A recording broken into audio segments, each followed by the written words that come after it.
What is up, Not So Pro Football Talk? We are back, finally, with another week one of fantasy waivers, trades, and everything you can think fantasy talk. So obviously, week one has already commenced and finished. We are now just 2 days away from getting to Thursday night football for the second time of the year. Week one's already gone by fast, so I'm kind of bummed, but I'm also excited that the season is kind of underway. Bummed that obviously my Seahawks lost in a brutal one, but happy to get fantasy on the road. I went 3-1 this week in my 4 fantasies. One of them was just total dumpster fire. So obviously, if you had something similar or you were just right there to get that dub and you didn't play somebody, or you finally see some guys in the waiver wire that you like and are really interested in picking up, that's what we're going to talk about today. We're trying to get everybody's fantasy team better, and as always, obviously just talking football here on the channel. So AJ will be on TikTok if you guys want to go join AJ as well. He will kind of be doing rapid fire comments. Him and I will most likely be coming in and out, whether he's on YouTube, I'm on TikTok, or vice versa, like today. So wherever you guys prefer, go ahead and get your fantasy content with NSP because there's nobody better than us. But as people start coming in today, I thank you for coming in. If you are not subscribed already, go ahead and hit the subscription button. It's free and it doesn't cost you anything, and it'll tell you when we go live, especially for these fantasy waiver wire pickups and trade talk. So obviously today it's going to be a little bit slower. Some guys will probably not be on the waivers, but we'll try our best to help you, especially in 10-man leagues, 12-man leagues, 14-man leagues. If you're in a league that has more players than that, we will definitely try to help you with what is there, most likely for your situation. So obviously we are going to talk about quarterbacks first. That's just how it rolls. I want to talk about first, obviously, Justin Fields. Have been a Justin Fields guy for the longest time. He's obviously one of my favorite Ohio State quarterbacks at this time. He didn't have a whole lot of passing yards, but he had a whole lot of rushing yards. This is kind of his MO. Finally, first year with the Jets, he's the main guy. He's got guys around him that can help him. He scored 29.52 fantasy points, just depending right now on your scoring there for NFL Fantasy or Sleeper Fantasy or Yahoo Fantasy, wherever you guys are drafting and doing your fantasy on. So obviously, the number 2 quarterback in Sleeper, the number 2 overall player in the entire fantasy world. I think the only one better right now is obviously Bills quarterback. I mean, Josh Allen is Josh Allen. He had an amazing game. I'm surprised that Lamar Jackson did not have higher points than Justin Fields, but obviously it just happens the way it happens. He was pretty close, but not there yet. So if you have the ability to get Justin Fields there, I would. Another guy that I would highly probably stay away from is Daniel Jones. This next week, he is going to have a tougher matchup, in my opinion. So may not want to start him against Denver, but he may surprise us. So I wouldn't put it past him, to be honest. It happens sometimes. But Daniel Jones also 29.48. So just a smidget, 0.04 behind Justin Fields there. So he is a dominant quarterback, maybe. If not, he's kind of just a fluke there. But he did look good there against Miami, but they were just steamrolling him excessively. The Miami Dolphins were just trash. Mr. Magic says, yo, what's up, Mr. Magic? How's it going? Big Money says, sup, Vince? What's up, Big Money? How you doing today? Obviously, we're talking fantasy, waiver wire pickups, everything like that. So if you have any questions, put them down in the comment section below. If you have any trades that you're, looming in your head and you just want to get another opinion on, obviously, if it's not to me, you can throw it down there too. But there's a couple other guys that I want to talk about, but I will save it just for a little bit. I want to go to running backs, and we'll come back to quarterbacks if anybody has any other questions. But there are 3 more quarterbacks that I'd like to talk about briefly, just in the fact that in week 2 they might also perform the way they did in week 1. So obviously we have our boy Dylan Sampson at the running back position. He's like, I hear you clowning the Finns. Yeah, man, they just played horrible.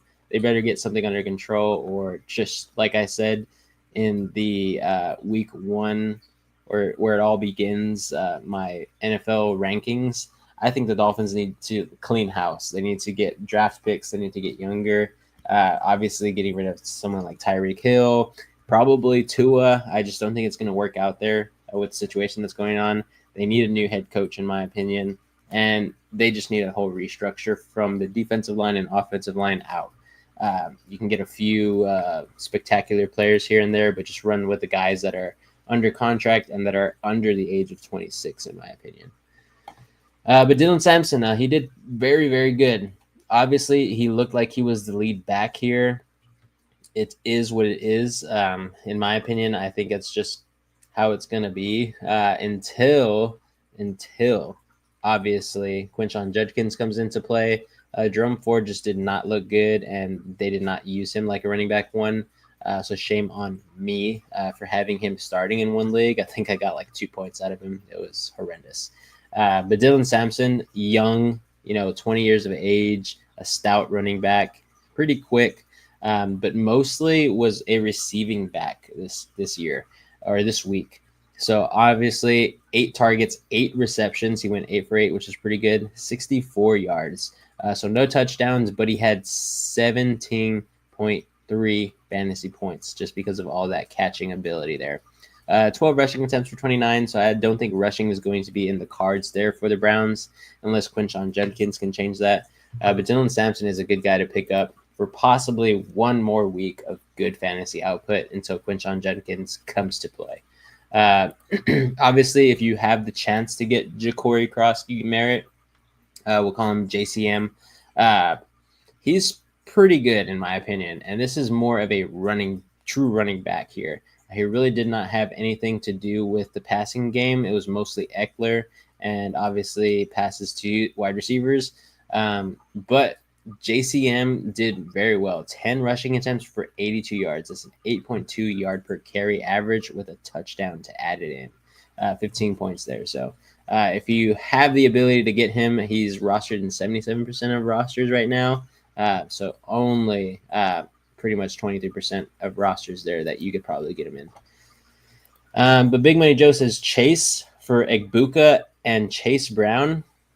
Oh, is that a trade for me? Because I know I have Jamar Chase in that league that you're talking about probably. I'd have to think about that. Obviously, Egbuka is looking really good. Chase Brown is, not looking super stellar just yet, but the Bengals could turn it around.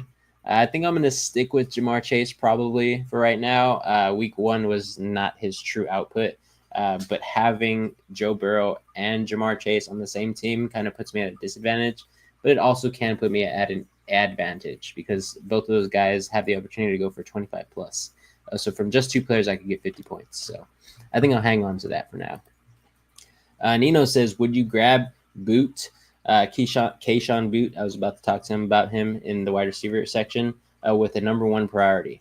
I like his usage. He had a lot of targets coming into this week, and I do think next week against Miami, he could freaking feast again, as we saw what the Colts did to them. So 8 targets, 6 receptions, 103 yards receiving, no touchdowns. So if this guy is to get a touchdown at this production, he is a dog out there. He says, I need wide receiver help bad and also have Diggs, so it's ugly, but Hollywood isn't even on the waivers. Yeah, so obviously in some leagues, Hollywood's not going to be there. Keenan Allen's probably not going to be there. Maybe Quentin Johnson is not going to be there. So Boot is the main guy. Keyshawn is the main guy there to get. And I think he is deserving of a number 1 overall priority pick here. He's just playing well. He's young. He's very quick, and right now he's sitting at the number 17th spot. So I do not mind having him in the number 1 spot. I actually am trying to get him in 1 league.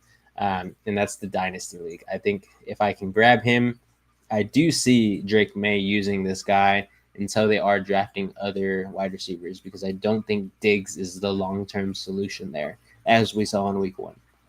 But Keyshawn Boot definitely will get usage. Big Money says, I was going to send him off in Blue League, but don't want the other guy to have Jay Jettis and Chase. Yeah, that would be insane. Don't do that. Because when it has a good week, that's most likely 50 to 60 points for both of them. Trey Becker says, what's up, Vince? What's up, my guy? How you doing on this fine Tuesday? Are you in any fantasy leagues? I don't know if you are, but let me know. But I appreciate you being here. Nino says, yeah, it's literally just Butte and Quentin Johnson. I just can't see myself getting QJ with my number one priority, even if the dude had 5 touchdowns. That's just me personally. Yeah, this is what we talked about on this channel in some other videos, even live yesterday on Monday Night Football. Quentin Johnston, he was inflated. 2 touchdowns. If you take away the touchdowns, I believe, let me double check. I believe he would be in single-digit points here. So, yeah, he had 24.9 points. If you take the 2 touchdowns away and those catches as well, he should have somewhere around 8 points. And that would be somewhere maybe even lower than that, because he'd have 5 targets, 3 receptions, and possibly 40, 50 yards. So obviously around the 8-point mark there.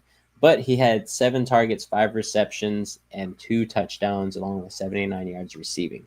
So that's why he is the number 3 wide receiver at this point in time.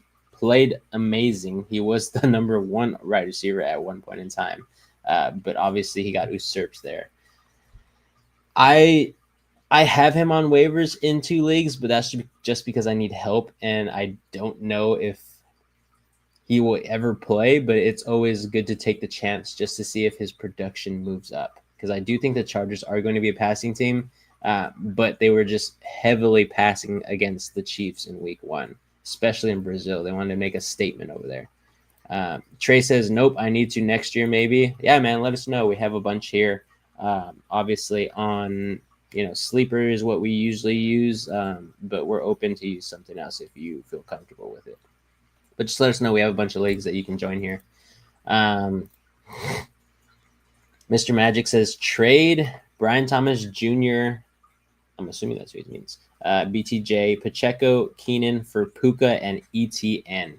Pacheco, I mean, he's nothing pretty much at the running back position right now. Obviously, they have Kareem Hunt behind him again, and we all know what happens when Pacheco doesn't perform. Usually, the other does. So he's kind of an unsafe bet.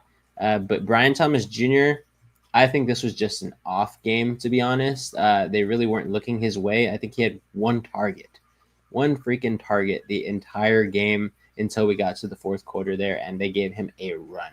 Give him a run play, and that's how he scored. So I think it was just a really off game. They really need to integrate him in there, and I think they will going forward, because they cannot have a guy like Brian Thomas Jr., who went for 1,000 yards last year, not do the same thing this year. Keenan, I really like Keenan. I would hold on to him because he is basically a target machine there for the Chargers. I believe he had somewhere around 9 targets. Let me double check. It could be more. 10 targets, 7 receptions, 68 yards, and a touchdown. I do think that will be somewhere similar around his range. 19.8 points. If you take away the touchdown, obviously it's about 13.8 points, or maybe somewhere in the 12s because you take away the reception too. But that looks amazing. And he only played 62% of the snap share. So he isn't even there 100% of the time on the field.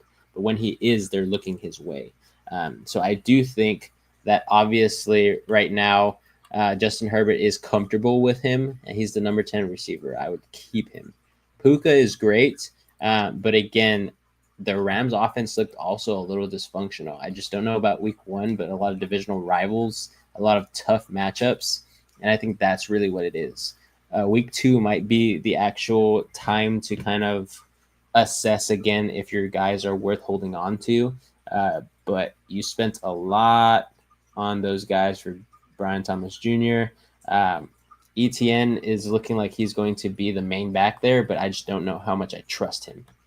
Had a great week 1, but obviously the run was the only thing working for the Jaguars because the pass game was not. So that is up to you. I would not personally do this. I think you could possibly be getting an upgrade from Brian Thomas Jr. to Puka, but I think you also giving up Keenan Allen is a mistake there. Just my opinion. Mr. Magic, in other leagues, how much fab should I put on Keenan Allen? I may need a flex. Just depends on how much fab you get. Did you start off with 100, 200, 300, 500? Again, it just depends on what you have because every league is different. If it's 100 fab, I wouldn't spend more than, this is just me, I wouldn't spend more than 8. But if you desperately need it and you do believe in Keenan Allen like I do, yeah, he says 100. I would maybe even do up to 10. This is early on. You want to make sure that you get the stars that are possibly going to make a difference throughout the year. Because if you wait and wait and wait, there's going to be less and less fantasy free agents available. And you're just going to have to wait for somebody to drop somebody and then take a chance on them again. So right now is the time to spend your fab, but you don't want to go overboard and be that person that spends 50. Obviously, if you don't get him, you should have other guys in mind with your fab there. So definitely have a backup plan. If Keenan Allen is on your waivers, a guy like Keyshawn Boot is there as well. Cedric Tillman is there. I don't really like this one a lot too much, but Smith-Schuster is there as well. And that's probably about it. The other guys I don't trust because of production-wise. But yeah, that's my opinion. It says, I have Charbonnet, and there's a guy in my league who doesn't want K9.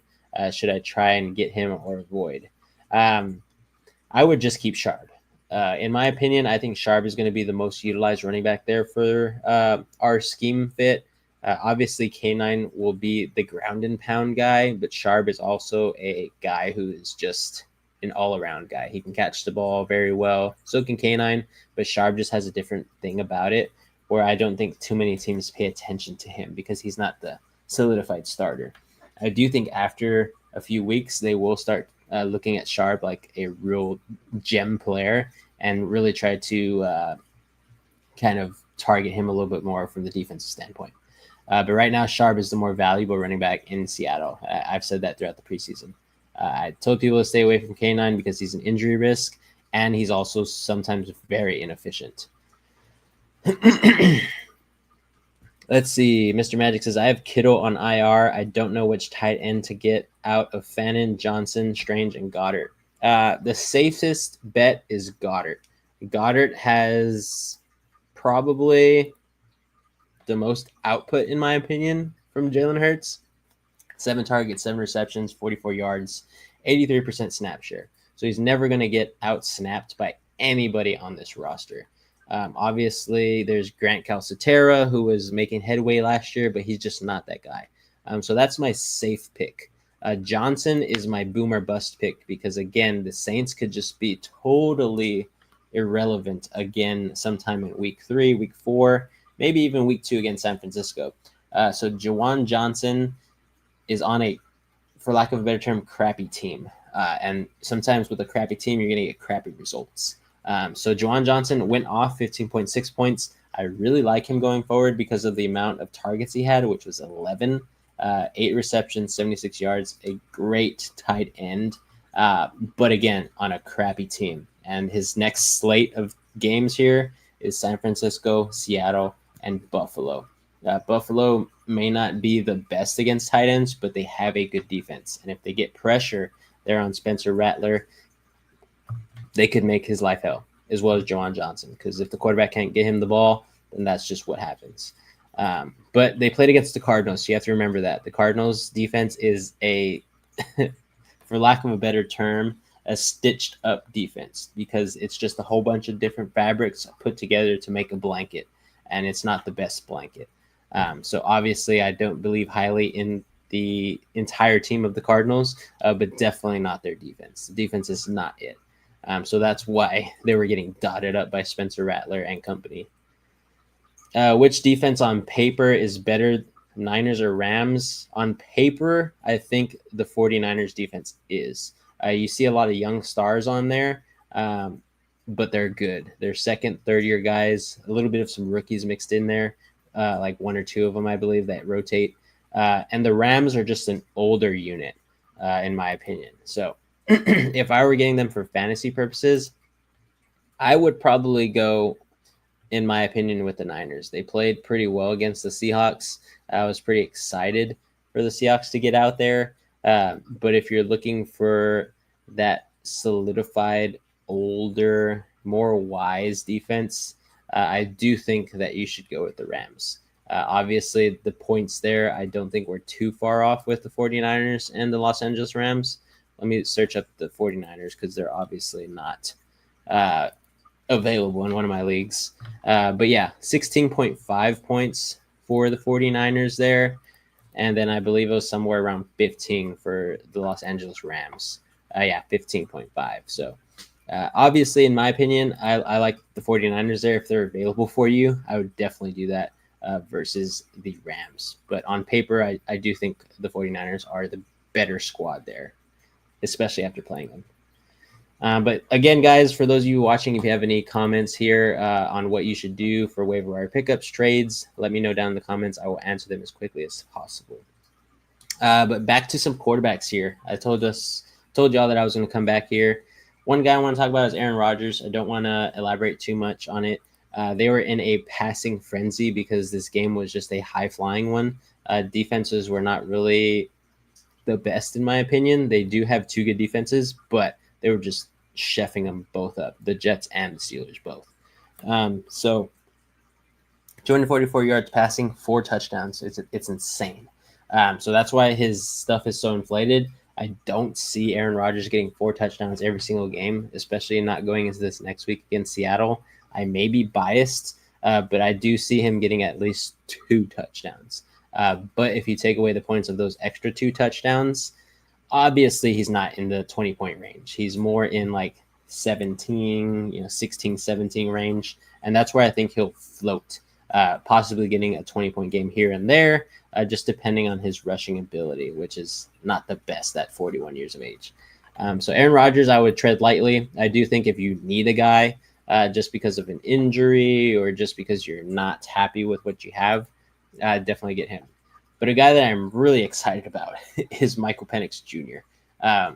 In my opinion, 298 yards with 1 touchdown and 1 rushing touchdown is splendid. You have a mobile quarterback here, 6 rushing attempts for 21 yards. That's extra points for you. That's like a mini Jalen Hurts at this point in time, and I think he'll continue to get better. So Michael Penix Jr. is very good. He was slated to only get 15 points, but he got 24.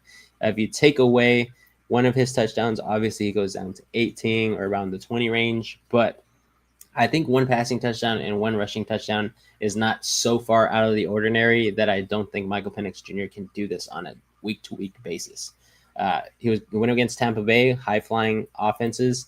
He's going against Minnesota next week, so it may be a little bit tougher as we saw what they did to Caleb Williams. But Caleb Williams also looked pretty good, so maybe Michael Penix Jr. will do that too. Mr. Magic says, how much fab should I put on Fields as my quarterback? Is Knicks? Okay. Quarterback is Knicks right now. Or should I not worry about it since it's not a San Francisco league? Oh, sorry. So not a SF league. So not a standard fantasy league. Is that what you mean? I would get, in my opinion, I'm super biased with Fields. I love the guy. You can ask anybody on this channel. I speak very highly of him, even when he's not playing at his best, because his situations have been total dog water. Super flex league, got you. I would get him, in my opinion. Even if he is, a guy that you just keep on the bench because you still want to test Knicks out, I do think that Justin Fields is a guy this year. Obviously, he showed it in week 1. Not going against a super stacked defense in Pittsburgh. They have lost some pieces, but they have also added some new pieces. So they still need to mesh together. But 2 rushing touchdowns, maybe a little bit inflationary there. So maybe take away one of them. And that's where I think he'll be at, which is like the 23-point range. So 2 touchdowns rushing, 1 touchdown passing, no interceptions, no mistakes really. So I think it was a clean game from him. He's going to Buffalo and Tampa Bay after that, whose defenses are not as strong as Pittsburgh's, in my opinion. So I do think he will be going forward as a top-notch guy for the rest of the next 4 weeks at least. He's got Buffalo, Tampa Bay, Miami, and Dallas. I don't think any of those teams are going to really diminish him before he faces up against Denver in Week 6. That'll be his toughest time versus what happened here with the Pittsburgh Steelers. So I really do like him. Superflex. So the other quarterback that I wanted to talk about, obviously, in my opinion, is Drake May. He does not have a lot to work with, but he played well, and that was with an interception. He had 16 points, the number 17th overall quarterback. He's reliable. Again, he found ways to win. And in this week, he's going against Miami.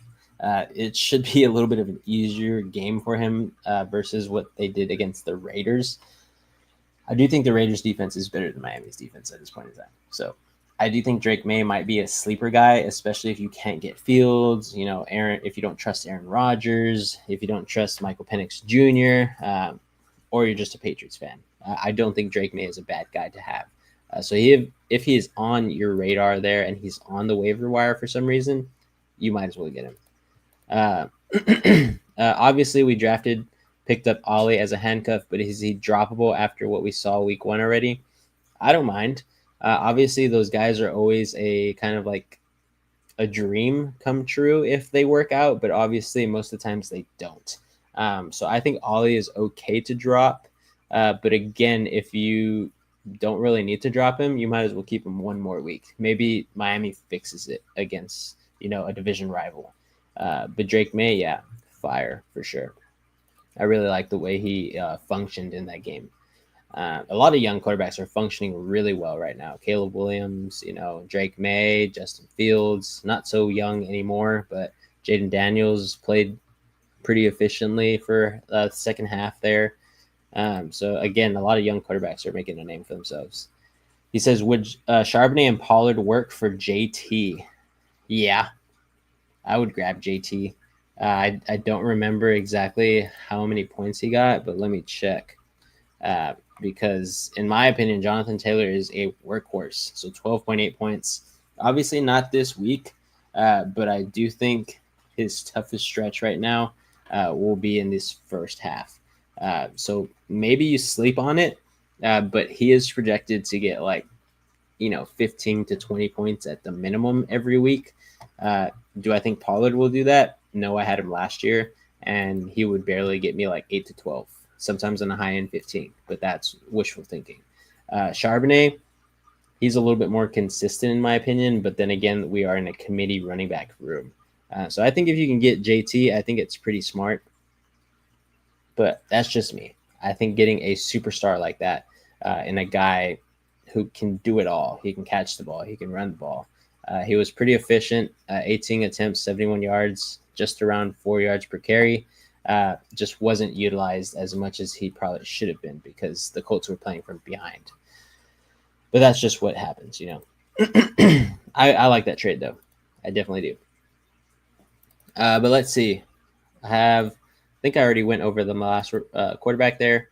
Obviously, I went over a few running backs here, but a guy that I really want to pinpoint that I think is a good handcuff, a great handcuff, actually, if he's possibly available for you in a league and you have the room, Jordan Mason from Minnesota. We saw what he did on Monday, and he is a great guy to stash and have.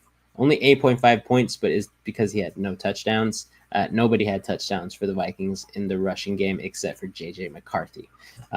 So 15 attempts, 68 yards, 4.5 yards per carry, 1 reception for 7 yards. Obviously not the best per reception there because he doesn't have a whole bunch, but he is also only playing 54% of snaps, and I think that's how this is going to continue forward.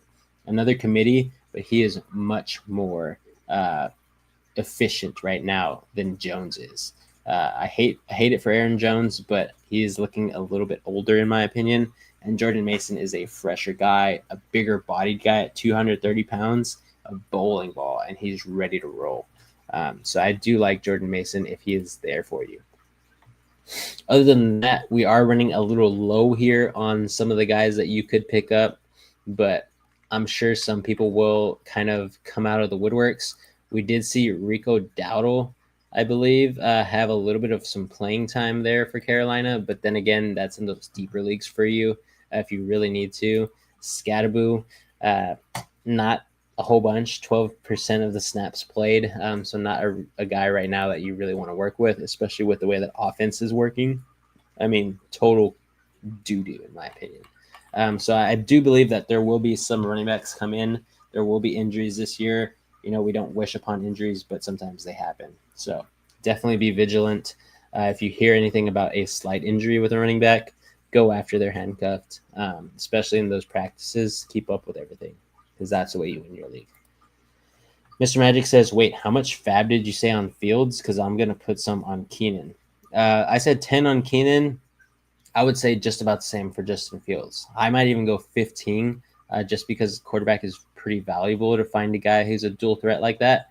And I do think that Justin Fields will consistently get you more than 18 points and at the high end, close to those like high 20s because he's already done it in week 1 against a tough defense. So yeah, I would go up to 15 as well. So that way you still have 75 fab after that. And obviously it's still week 1, but you don't really use too much fab towards the end of the year because everybody already kind of knows their fate if they're going to make playoffs or if they're not. So you can always trade for fab too. We've done that as well. Wide receivers, obviously we talked about Quentin Johnson, Hollywood Brown, Keenan Allen, Keyshawn Boot, Cedric Tillman, but there is somebody that I think is out there that could be getting some more production, and that's Isaac Tesla. So in my opinion, he only played 10% of snaps, but they said that he is going to get more work. Obviously, only had the 1 reception, 13 yards, a touchdown, but I definitely think that he is going to actually play a lot more. They even said it from what they were talking about. I don't think Khalif Raymond or Dominic Lovett is going to just usurp Isaac Tesla. They see the talent. They see how good this kid is. And in the slot, if he's playing even 50% of the snaps and still sharing with some of those guys in the other wide receiver position, I do think he's going to get production. A good question here. It says, I'm going to give him just a couple more weeks, but if you were to shop Tyreek RN, what do you think his value would be at this time, basically? It's pretty low, but he is still a top 100 player, in my opinion, even though I don't remember if he even made the top 100. But he is a great player. He is athletic. He might even get traded. There's inklings there that he could get traded somewhere, that Miami Dolphins are looking to do what I think they should do and shop their stars to get draft picks and young talent in the league. There's talks already of them trading him to the Chiefs. And I think that could possibly work out for him. We've seen what the Chiefs have done with him before, and we see the way that the Chiefs operate. So they are not going to let their talent not be used like how Miami was doing and has been doing for the past 2 years, basically. So I don't mind that. Nino also says, are the Lions cooked? I don't think they're cooked. I think they're just trying to find an identity. They lost the offensive coordinator and defensive coordinator, and they're having guys within the team kind of come in and take over just to keep some familiarity. But obviously that coaching style is gone because now the new offensive coordinators and defensive coordinators are bringing in a new system. And I think the Lions right now are trying to figure out, do we stay with what we were doing with Ben Johnson, or do we move to a new offensive system? So definitely some growing pains, but I do think the Lions will be back offensively at least. They have Chicago, Baltimore, and Cleveland next, which are competitive games in my opinion. Maybe not Cleveland so much, but they will have to be competitive in order to stay relevant. And I don't think the Lions will go quietly. So definitely this next week, I do think a guy like Isaac Tesla is worth the grab in those deeper leagues. Mr. Magic said, if you were to combine the best player from the NFC West on one team and NFC North on one team, who would win? I don't know. That's a really good question. because the NFC North is stacked in itself, and I still think that the NFC West is regrowing. But definitely defense on the NFC West, I do think will usurp any other division. So we have the Seahawks defensive line as well mixed with the defensive line of the San Francisco 49ers, as well as mixed with the Rams. Linebacker core, obviously, we have the linebackers for, the 49ers, who are insanely great. And then we have maybe a step down with the Seahawks and the Rams there. Obviously, I'm leaving out the Cardinals. Cardinals suck. But I think combined there, they could really be a scary defense. And I think that's what would bring us over the top, playing against like the NFC North combined into one team. I do think the NFC North has a lot better stars on the offensive side besides CMC or something like that, or Kittle. I do think we have them beat there because of the 49ers and the talent that they have. But I do think offensive line-wise and running back-wise, quarterback-wise, wide receiver-wise, I do think the NFC North beats us there. But with the defense that we have, our guys might be just enough to get past them. So that'd be a cool matchup. I'd love to see something like AI to tell us like who would win or something like that in a 10-game span or something, like best of 10. But that's an interesting question. Good one, man. Puka and JSN versus JJ and Amon-Ra. If this is a trade, I like the Puka and JSN right now. Jettas and Amon-Ra, their teams are going through what I just kind of talked about. They're trying to figure out what their offense is going to be. Obviously, with the Vikings, it's JJ McCarthy and how well he plays to get the ball to JJ. But we also saw Justin Jefferson miss a lot of passes that were in his breadbasket. One that was really close to the floor. I don't blame him for that one too much.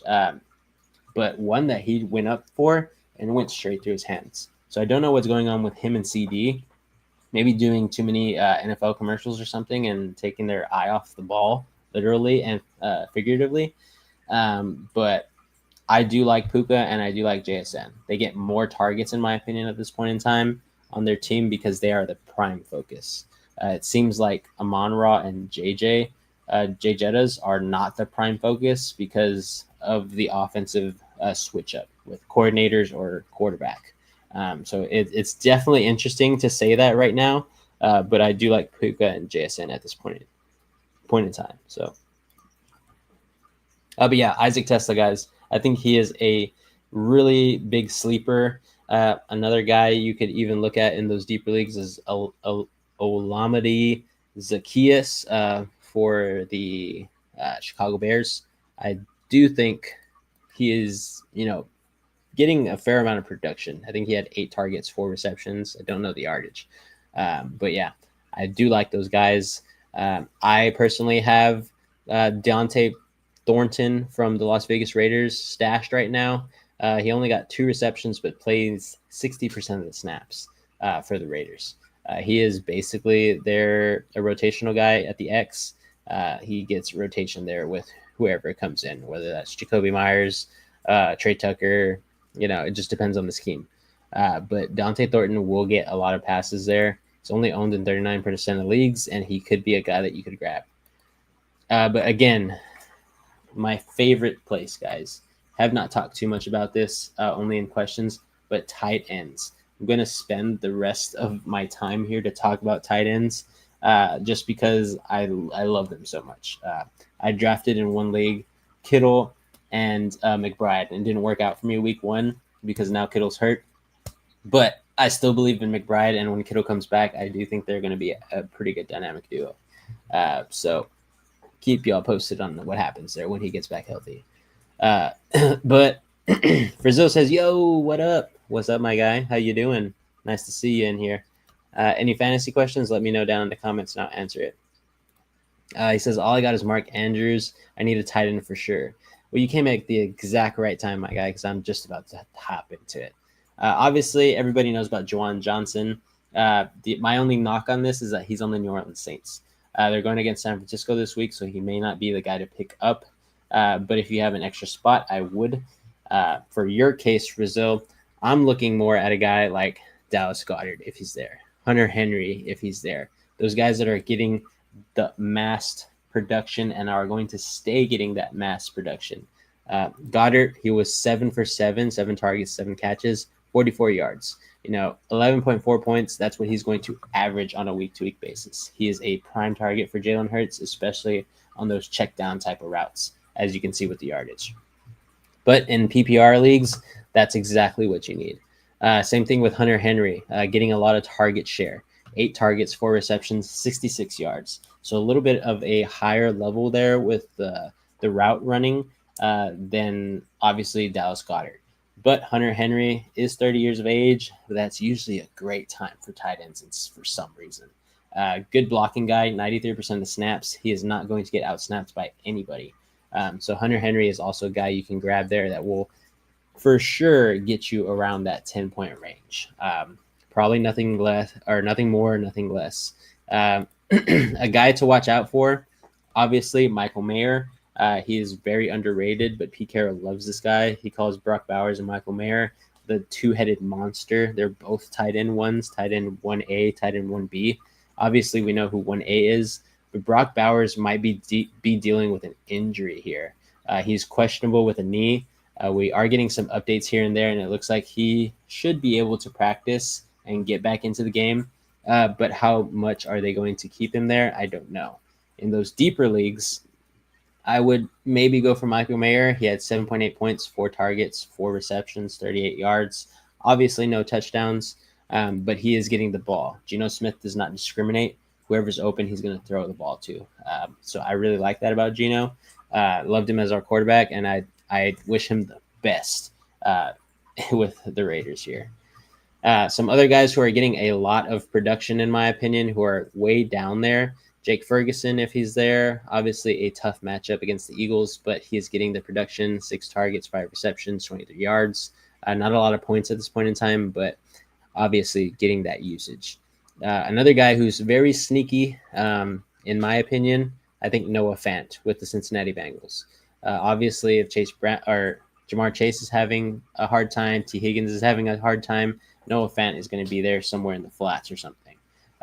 5 targets, 4 receptions, 26 yards, 1 touchdown. So he is being targeted in the red zone too. Former Seahawk. That's why I really like him, but he just did not fit our system in the way we play. But yeah, Brazil, those are guys that I think you should pick up. They should be there. Literally, like maybe 5 out of the 7 that I just listed should be on your waiver wire if it's a 10 or 12-man league. But yeah, that's just what I think. So Hunter Henry is on waivers. I think he's one of the better ones. Fannin for the Cleveland Browns. He's obviously on your waivers. 9 targets, 7 receptions, 63 yards. It's nice. I will say that. But I don't know if he'll be able to keep this up. Obviously, you have Njoku there, and he's demanding a lot of stuff. He got 6 targets, 3 receptions. I don't think that the overshadowing right now will, be prominent throughout the entire season. David Njoku's a beast, and I think Fannin is great too, a young, up-and-coming guy, but I don't think that this is going to be the norm, in my opinion. Unless I see this for another 2 weeks, then obviously I'll eat my words. But Fannin right now is still a rookie. He definitely got targeted a lot, but I don't think that going forward that's going to be the biggest outcome of the season. Joe Flacco, he hits just like Geno Smith. He hits anybody who's open. So if somebody's running out there and playing well, I'm down with it. But Harold Fannin, I'm going to pump the brakes just a little bit. He's a young guy, very good from Bowling Green, but I don't think the production of 13 points, double-digit points is going to happen every week, especially for a team like the Browns. Just my opinion. Let's see. Juwan Johnson is a no-go because he's on the Saints. I'm steering away from him, at least until I see this production more often. I've seen this many times before where we have a bad team playing against another bad team. Great stats from both guys on both teams, and everybody's like, oh my God, the next best thing here is Juwan Johnson. Now, I will say this, Juwan Johnson, this is not new to him. Obviously, last year he's had times where he's gotten double-digit points, and they've been against crappy teams. and then he's back down to earth. So last year, this is for reference, the first time he had a double-digit game was against Carolina, a pretty crappy team, in my opinion, last year in week 1. Again, same thing. Cleveland, 12 points against Cleveland, week 11. One more time, New York Giants, 15 points. After that, the last time that he had a great game was the last 2 weeks of the year. These are a little bit of some better defenses, I guess you can say. Las Vegas, he got 12.6, and Tampa Bay, he got 14. So that's when the usage started coming up. I don't think that it's a bad idea to get him, but in my opinion, as what has seemed to have happened against great teams, he's going to disappear because there's going to be a lot of pressure on the quarterback. In this case, it's Spencer Rattler. In other cases, when he plays against a crappy team, he's going to have a great game. So coming into this next week, I think he's going to have one of his, worst games, in my opinion. He is the only tight end out there playing 99% of the snaps, unless they run a double tight end set. But this is going to be against the 49ers, the week after that, the Seahawks, the week after that, Buffalo. Maybe week 5 when he plays the Giants, because their defense is still pretty, seldom there. Maybe week 5 is when he has a good week. So if you do need a tight end to add on week 5 for some reason, I think Juwan Johnson will be back on the waivers because everybody's going to either drop him or stop believing in him. I do think he's going to get targets. I do think he's going to get receptions, but he's not going to be tight end 1 all the way until week 5, I think. I think he'll drop down to like tight end 15, tight end 20, something along those lines. That's my only reservation with Juwan Johnson. I've seen it before. He's been in the league for multiple years already, and it's always happened that way when he gets a start against a bad team. Devin Fulton, how are you, my guy? Hopefully I didn't take too long to get your comment. I saw it pop up a little while ago. Should I put Devontae Adams or Jacoby Myers as my flex? Let's see. Who are they playing? Who are the Rams playing? Let's see. Rams should be playing Tennessee. Oh, my buddy boy. I think they should have a better game than they did against Houston, in my opinion. For some reason, the Titans' defense looked like it gave, some people some problems. I just don't really know why. Against Denver, I think Denver should have done a lot better. But for some reason, Bo Nix was just having the worst game of his life. Jacoby Myers, let's see who he's playing up against. Let's see, Raiders. The Raiders are going against the Chargers. This could be a high-flying game. We saw what happened with, the defense for the Chargers. I think they played fairly well against the Chiefs. In my opinion, I think that is not a fluke. I think the Chargers are getting better as a team, and definitely having, a Harbaugh there as your coach can be the reason for that. So in my opinion, I do think that the Chargers are going to do well. Does that mean that Jacoby Myers is not going to play well? No. I still think he's going to get targets. But if I'm choosing and betting on a team here, I think that I'm going to go possibly off the top of my head, most likely Jacoby Myers. I think Devontae Adams and the offense are still going to have some struggles, but I think this one's going to be way closer than what this past week was.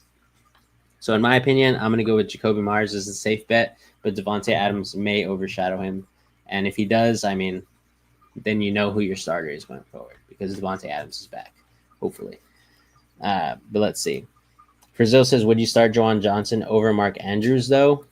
Let's see. Who are the Ravens playing this week against Cleveland? Let's see how he's done against Cleveland because he's been a Raven forever. So obviously, Cleveland, week 8 last year, 14.6 points. Cleveland, again, later in the year, 15.4 points. That's just Mark Andrews, in my opinion. This past week, a really tough time. He wasn't targeted very much. Zay Flowers was the guy, but they were looking for that quick type of thing. So if you got open quick, then you were the guy. But Mark Andrews is not that quick guy to get open right now. I played 75% of the snaps, which is pretty good, but it may be the end of Mark Andrews. We don't know. He already had some injuries last year and the year prior, I believe, too, that he was dealing with. So maybe Mark Andrews is just having another slump, and this is the final slump. So if I were to really think about it, if I'm really going to trust a tight end, do you have Juwan Johnson on your roster already, or is this like something that you're checking into? I would go more with a reliable guy, especially with a better matchup. So if I'm really honestly thinking about it, I think I'm going to go with somebody like maybe Goddard, who's going to play Kansas City next week. I think they're going to use Goddard because Goddard somehow just gets open in important times and Jalen Hurts finds him. I'm going to also trust Hunter Henry in a divisional game against Miami. I think Miami will do better, but that defense is not it. Again, I'm going to trust guys like maybe even Brendan Strange. I think Brendan Strange is a better option right now than Mark Andrews. Anybody who's really on the waiver that's getting targets, in my opinion, Jake Ferguson, I think, is a great game to play against the Giants, who were just crappy on defense. Again, a lot of guys that I would probably play over Mark Andrews until he hopefully comes back to his resurgence of getting double-digit points at the tight end position. But at this point in time, he's not the main target. He only got targeted once, I think, and that is not what you want from your starting tight end. So yeah, 1 target, 1 reception, 5 yards. Abysmal. So in my opinion, do it. Grab a guy off the waiver wire. Keep Mark Andrews if you can keep him on the roster. And go with a guy who's more reliable at this point in time and has a good matchup coming up. So those are the guys that I would get. Last but not least, obviously, we always go over defenses. If you want to also get another kicker because you don't like your kicker, I do think Pinheiro just got signed by the 49ers. So he could be getting some work in there. So if you want a new kicker that nobody has for sure, go ahead and get Pinheiro. I do think he's worth a switch up if you don't like your quarterback right now. But let's go ahead and go into week 2 for defenses. I do think that there are some matchups that are better than others. Obviously, you want to get the best one. So I do think that I liked what I saw from the Chicago Bears defense going up against a team that's trying to find themselves in the Lions. I do think if you can grab the Chicago Bears, it is definitely a risk going against the Lions there in Detroit. But I think the Chicago Bears showed enough that they can definitely get some, pressure on the quarterback, some sacks, an interception, even a dang touchdown.